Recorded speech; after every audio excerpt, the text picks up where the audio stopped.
Hello नमस्कार दोस्तों। आप सभी लोगों का एक बार फिर से मेरे यूट्यूब चैनल पर स्वागत है। आज के इस वीडियो में मैं आप सभी लोगों को टॉप 25 मैकेनिकल इंजीनियरिंग से रिलेटेड ऑब्जेक्टिव क्वेश्चन और आंसर उनका डिस्कस करूंगा। अगर आपने एनएमडीसी का फॉर्म भरा है और अगर आप उसके जूनियर ऑफिसर पोस्ट की तैयारी कर रहे हैं तो ये वीडियो आपके लिए और भी ज़्यादा हेल्पफुल हो सकता है। तो चलिए बिना किसी देरी के शुरू करते हैं। हमारा पहला क्वेश्चन है कि the most popular firing order in case of 4 cylinder in line IC engine is 1234, 1342, 1423 या 1243। अभी मैं बात करूं कि फायर ऑर्डर की, यानी कि फायरिंग ऑर्डर क्या होता है। जैसे कि 4 सिलेंडर है, यहाँ पे आपको देख रहे हैं 1 2 3 4 सिलेंडर है, तो सबसे पहले किस में होगा। ऐसा तो नहीं है ना कि एक बार यहाँ बंद करेगा फिर तुरंत इस पे बंद करेगा फिर तुरंत इस पे फिर तुरंत इस पे। तो ऐसा नहीं होता है। ऐसा नहीं होने का रीज़न है कि इसमें पावर लॉस बहुत ही ज़्यादा होता है, तो इसलिए एक फायरिंग ऑर्डर बनाया जाता है कि सबसे पहले कौन से सिलेंडर में होगा। तो सबसे पहले फर्स्ट में होगा, उसके बाद में थर्ड में होगा, फिर फोर्थ में होगा, उसके बाद अगेन सेकंड में होगा। ठीक है, तो option number B is the correct answer 1342 for 4 cylinder. ठीक है, 6 सिलेंडर के लिए भी क्या होगा वो आगे आप इस वीडियो में देख लेंगे। ठीक है, चलते हैं नेक्स्ट क्वेश्चन पे कि the specific gravity of diesel oil. Diesel oil की स्पेसिफिक ग्रेविटी कितनी होती है। 1, 0.7, 0.85 या 0.5। तो specific gravity of diesel oil होता है 0.85। ठीक है, नेक्स्ट क्वेश्चन में चलते हैं। क्वेश्चन नंबर 3 है कि freezing temperature of petrol is usually 0 degree, -10 degree, 10 degree या लेस देन -30 डिग्री। तो फ्रीजिंग टेम्परेचर वो टेम्परेचर होता है जिसपे कि पेट्रोल जो है वो आइस बन जाता है। ठीक है, क्या बन जाता है, आइस। आइस क्या होता है पता है ना, बर्फ। बर्फ बन जाता है तो वो फ्रीजिंग टेम्परेचर होता है। तो फ्रीजिंग टेम्परेचर जो पेट्रोल का होता है वो होता है लेस देन -30। ठीक है, नेक्स्ट क्वेश्चन में चलते हैं कि rivets are generally specified by. Rivets होता है ना, ये आप रिवेट्स है जो देख रहे हैं, ये रिवेट्स है, ये स्पेसिफाइड किससे होता है। मतलब आप ये कितने साइज़ का रिवेट है ये आप कैसे देख के बता पाएंगे। तो उसके लिए क्या स्पेसिफाइड करने के लिए क्या तरीका है। Thickness of plate to be riveted या length of rivet, diameter of rivet या नॉमिनल डायमीटर। तो rivets are specified by nominal diameter. अब इसका नॉमिनल डायमीटर क्या है, ये इसका नॉमिनल डायमीटर है। ये जो ऊपर में जो डायमीटर है उसे ही नॉमिनल डायमीटर बोलते हैं। ठीक है, नेक्स्ट क्वेश्चन में चलते हैं। क्वेश्चन नंबर 5 है कि the edge of a boiler plate are bevelled to at angle of 30 degree, 4 degree, 60 degree, 80 degree. तो edge of a boiler plate, जैसे ये आपका बॉयलर प्लेट दिया है वहाँ पे। अभी जब इस प्लेट को इस प्लेट के साथ में अगर ज्वाइन करना हो तो बीच में एंगल कितना रखेंगे, क्योंकि बॉयलर क्या होता है, बॉयलर गोल होता है। ठीक है, आपको पता होगा बॉयलर का जो डायग्राम होता है वो आपका सर्कुलर होता है। तो उसको जब ज्वाइन करते हैं तो उसमें एंगल कितना मेंटेन करते हैं, तो एंगल मेंटेन करते हैं 80 डिग्री। ठीक है, तो the edge of a boiler plate are bevelled to an angle of 80 degree. Next question में चलते हैं। क्वेश्चन नंबर 6 है कि which of the following is a permanent fastening. Permanent fastening या परमानेंट जॉइंट किसको बोलते हैं, तो आप डायग्राम देख के समझ गए होंगे। इस इज रिवेट जॉइंट। यहाँ पे अगर बोल्ट की बात करो तो बोल्ट को रिमूव कर सकते हैं, कीज को भी शाफ्ट से निकाल सकते हैं, क्वार्टर को भी निकाल सकते हैं, पर रिवेट को एक बार लगाने के बाद में फिर आप उसे काटना ही पड़ेगा, आप उसे रिमूव नहीं कर सकते, इसलिए उसको क्या बोलते हैं, परमानेंट फास्टिंग। बाकी ऊपर के जो 3 है वो टेम्पररी फास्टिंग है। ठीक है, नेक्स्ट क्वेश्चन में चलते हैं। क्वेश्चन नंबर 7 है कि in an isothermal process the internal energy. Isothermal जिसमें टेम्परेचर कांस्टेंट होता है, तो इंटरनल एनर्जी क्या होगा, इंटरनल एनर्जी भी कांस्टेंट होगा। तो option number C is the correct option. Next question में चलते हैं। क्वेश्चन नंबर 8 है कि total heat of a substance is also known as internal energy, entropy, thermal capacity या एंथैल्पी। तो total heat of a substance is also known as enthalpy. Question number 9 में चलते हैं कि according to first law of thermodynamics mass and energy are mutually convertible, Carnot engine is most efficient, heat and work are mutually convertible या mass and light are mutually convertible. तो according to first law of thermodynamics क्या है कि energy can not be created, can not be destroy, it's really change from one form to another form. तो किसकी बात हो रही है यहाँ पे, बात हो रही है हीट एंड वर्क की। तो option number C is a correct answer. ठीक है, नेक्स्ट क्वेश्चन में चलते हैं हम। नेक्स्ट क्वेश्चन क्या है कि arc length in arc welding should be equal to. Arc का लेंथ, ये जैसे आर्क है इसका लेंथ जो है वो कितना इक्वल होना चाहिए, half the diameter of electrode rod, या इक्वल टू रॉड डायमीटर, या ट्वाइस द रॉड डायमीटर, या 2.5 टाइम्स द रॉड डायमीटर। तो arc length in arc welding should be equal to rod diameter. Option number B is the correct answer. Question number 11 में चलते हैं कि in coated electrode in arc welding. ये coated electrode दिया है, ये ऊपर वाला कोटेड मटेरियल है और बीच में जो दिया है वो आपका मेटल है। ठीक है, तो in coated electrode in arc welding both rod and coated melt simultaneously. Coated melting first and then rod melt, या which melt first depends on polarity use, या rod melt first and then coating melt. तो coated electrode में क्या होता है कि जो अंदर का जो रॉड है ना, या अंदर का रॉड, ये सबसे पहले मेल्ट होता है, ठीक है। उसके बाद जो है ना बाहर का ऊपर का जो कोटिंग मटेरियल है वो मेल्ट होता है। तो option number D is the correct answer. Next question में चलते हैं कि इन रिवर्स पोलैरिटी वेल्डिंग, आप अगर हमको प्रीवियस वीडियो में आपने देखा होगा तो उसमें मैंने स्ट्रेट पोलैरिटी को समझाया था, अभी मैं आपको रिवर्स पोलैरिटी को समझाता हूँ, ठीक है। रिवर्स पोलैरिटी में क्या होता है, आपको क्या करना है, इसको याद करने के लिए बेसिक सा टेक्निक है। आप दोनों चीज़ों को, वर्क को और इलेक्ट्रोड होल्डर को, दोनों को याद करने की कोशिश मत करो, आप दोनों में से कोई एक याद करो। तो मैंने पिछली वीडियो में आपको क्या याद कराया था पॉजिटिव के लिए, कि वर्क इज पॉजिटिव रहता है किस केस में, स्ट्रेट पोलैरिटी में, ठीक है। तो रिवर्स पोलैरिटी में वर्क इज नेगेटिव, वर्क अगर नेगेटिव है तो दैट इज रिवर्स पोलैरिटी, ठीक है। वही वर्क अगर पॉजिटिव हो गया तो वो स्ट्रेट पोलैरिटी है। अगर आप वर्क को याद करो तो इलेक्ट्रोड होल्डर को बिल्कुल याद मत करो, अगर आप इलेक्ट्रोड होल्डर याद करो तो वर्क को बिल्कुल याद मत करो, ठीक है। क्योंकि दोनों चीज़ आप एक साथ याद करोगे तो आप कंफ्यूज होकर गलत करके आ जाओगे।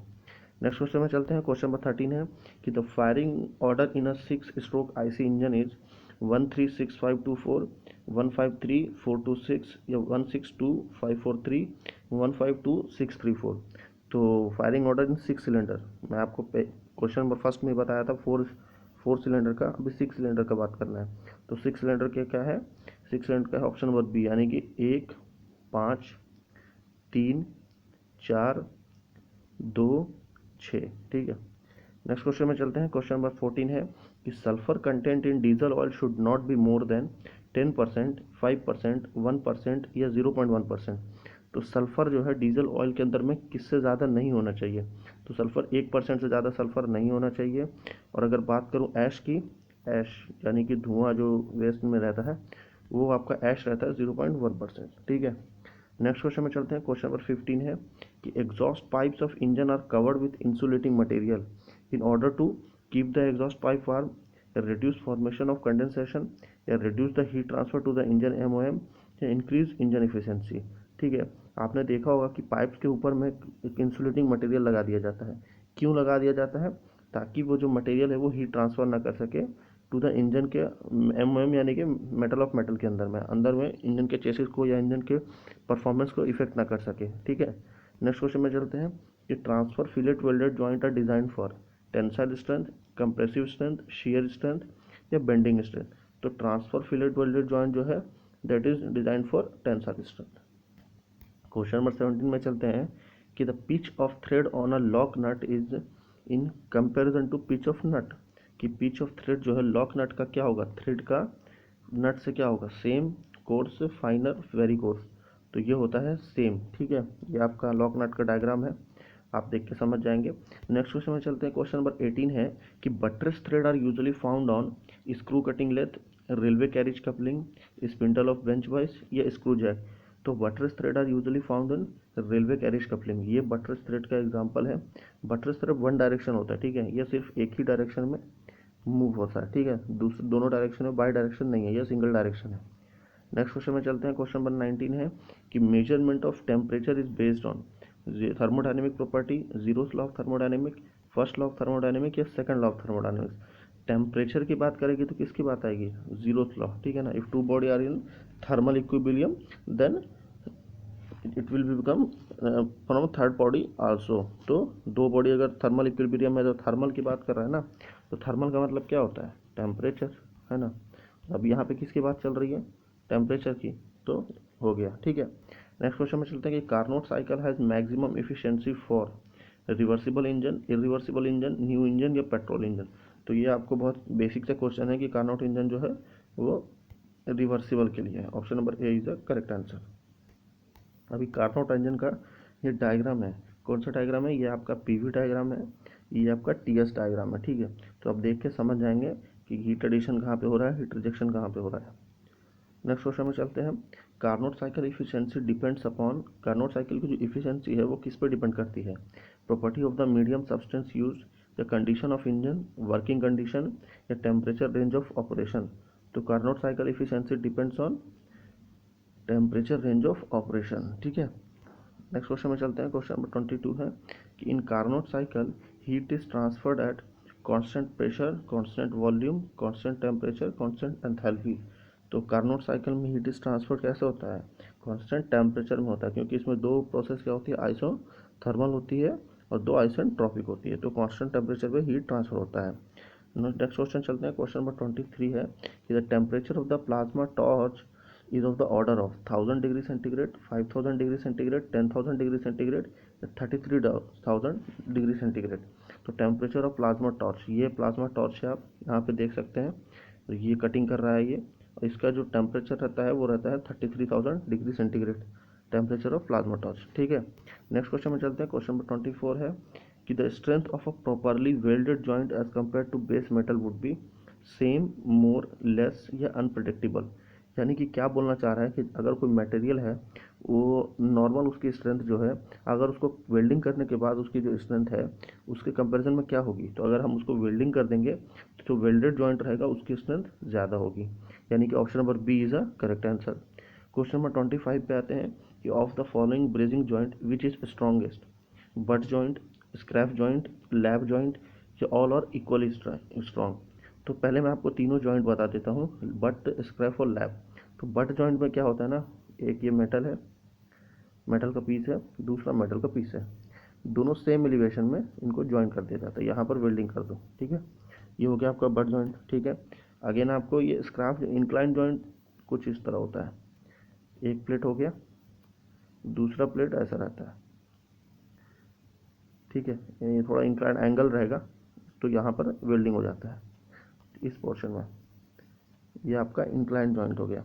नेक्स्ट आपकी बात करें बट जॉइंट, लैब जॉइंट की। तो लैब जॉइंट का तो डायग्राम इधर दिया है, पर मैं एक बार फिर भी बना देता हूँ। ये आपका बेस प्लेट हो गया, जिसके ऊपर वेल्डिंग करना है उसको इसके ऊपर रख देते हैं। लैप, लैप यानी कि ओवरलैप कर देना, एक के ऊपर दूसरे को रख देना, ठीक है, कुछ इस तरह। फिर आप पूरे यहाँ पर वेल्डिंग कर सकते हैं, यहाँ पर कर सकते हैं, यहाँ पर कर सकते हैं। अगर यहाँ पर मिला है तो यहाँ पर भी कर सकते हैं। इसमें बहुत ही ज़्यादा वेल्डिंग के लिए स्पेस आ जाता है, इसलिए लैप जॉइंट जो है सबसे ज़्यादा स्ट्रॉन्गेस्ट हो जाता है। रीज़न पता चला ना। अब यहाँ पे देखो हाफ लैप का डायग्राम दिया है, ये हाफ लैप है, ये आपका मीटरेड लैप ट्रैप है, क्रॉस लैप है, डबल टैप क्रॉस लैप है, ठीक है। अब ये मैंने 25 क्वेश्चन आपको समझा दिया। लास्ट क्वेश्चन है क्यू फॉर यू, आपके लिए क्वेश्चन है, ठीक है, कि the melting point of filler metal in brazing should be above 420, 600, 800, 900 degree, कितने से ज़्यादा होना चाहिए। तो इसका राइट आंसर क्या होगा, वो आप मुझे नीचे कमेंट करके बताइए कि इस क्वेश्चन का राइट आंसर क्या है, ठीक है। अगर आपको वीडियो पसंद आया हो तो आप हमारे वीडियो को लाइक कर सकते हैं, शेयर कर सकते हैं, और हमारे चैनल को सब्सक्राइब तो कर ही सकते हैं, ताकि आगे आने वाली हर वीडियो की नोटिफिकेशन आपको सबसे पहले मिले। और अगर आप एनएमडीसी की तैयारी कर रहे हैं तो आप हमारे साथ ज़रूर जुड़ जाइए, क्योंकि हम वैसे बहुत से वीडियो